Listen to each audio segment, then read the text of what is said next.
মেয়েদের 2 মাসিকের ভিতরে কতদিন পূর্ণ হতে হয়, কতদিন পর পর মাসিক হলে সেটাকে মাসিক ধরা হবে? শুনেন, মাসিক বা পিরিয়ড যেটাকে আমরা বলি মেয়েদের, সব মহিলাদের একরকম হয় না।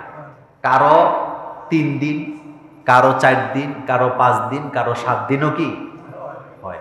প্রথম ওনার যে মাসিক হয় ওইটাই, ওই হিসাবে উনি সারা জীবন কি করবেন, ওনার আদত যেটা। কারণ শারীরিক গঠন সব মানুষের কি না একরকম না, কারো শরীরে রক্ত বেশি থাকে, কারো একটু কম থাকে। পেরেশানি করলে মাসিকের ডেট নড়চড় হয়ে যায়, পেরেশানি করলে, তারপরে শারীরিক পরিশ্রম বেশি করলেও মাসিকের ডেট কি হয়ে যায়, নড়চড় হয়ে যায়, এদিক সেদিক হয়ে যায়। আর আমাদের দেশের মা বোনেরা, যদিও এটা মেডিকেল সায়েন্সের আলোচনা, আমাদের দেশের মা বোনেরা নিজেদের মাসিকটা নিজেরাই নষ্ট করে। কেমনে করে জানেন? বিভিন্ন ওষুধ খেয়ে।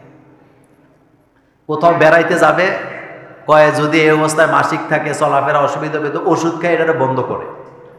তো বন্ধ করার পরে আল্লাহ পাকের বিধান অনুযায়ী যে রক্তটা ওনার বের হয়ে যাওয়ার কথা, এটা কি বাইর হলো না, শরীরে জমা থাকলো? তো জমা থাকার পরে দ্বিতীয় মাসে যখন মাসিক হবে, তখন কি শুধু দ্বিতীয় মাসেরটা বাইরে হবে না, আগেরটা শুধু বেরিয়ে হবে? তো এখন রক্ত কমবে না বেশি হবে? খুব মারাত্মক ব্যাপার এই জিনিসগুলো। আরেকটা কথা বলি, এই যে মায়াবড়ি খায় না, এই মায়াবড়ি মহিলাদেরকে ধ্বংস করে। তার শরীর, তার কিডনি, তার লিভার, তার প্রজনন ক্ষমতা সব শেষ। বুঝে না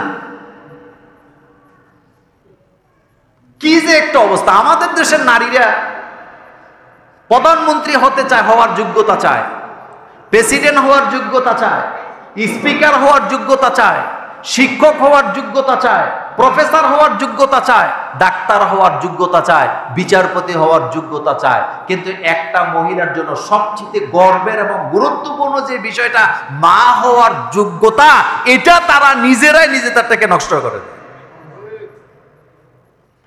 একজন নারীর জন্য প্রেসিডেন্ট হওয়া, প্রধানমন্ত্রী হওয়া, বিচারপতি হওয়া এটা গর্বের নয়, বরং সন্তানের মা হতে পারাটা সবচেয়ে বেশি গর্বের।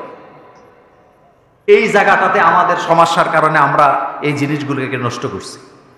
সেজন্যে মাসিক, ওই প্রথম যে মাসিক হয়েছে এরপরে যেটা হয়েছে, এটা ওনার হিসাব। সবারটাকে একরকম হয় না, বাকি হিসাব এটা ওনার জন্য কি বলে অসুস্থতা ধরতে হবে। যাই হোক, তারপরেও প্রতিটা মাসালা বিভিন্ন কারণে জবাবও কি হইতে পারে, পরিবর্তন হইতে পারে, অসুস্থতার কারণে, সন্তান হওয়ার কারণে। প্রথম কথা হলো, সহজ করে দিলাম, প্রথম যে মাসিক হইছে এটাই ওনার কি সবসময় হিসাব হবে, অথবা আদত যেটা ওনার আদতে যেটা 3 দিন। আবার দেখবেন শুরুতে যাদের 3 দিন মাসিকে রক্ত যায়, ওনাদেরটা কোনো সময় 7 দিন হবে না। এটা নর্মালি 3 দিন 4 দিন থাকতে পারে, এর বেশি কি হয় না। সেজন্য এটা এক এক সময় একে হবে, তবে এক একজনের এক এক রকম হয়।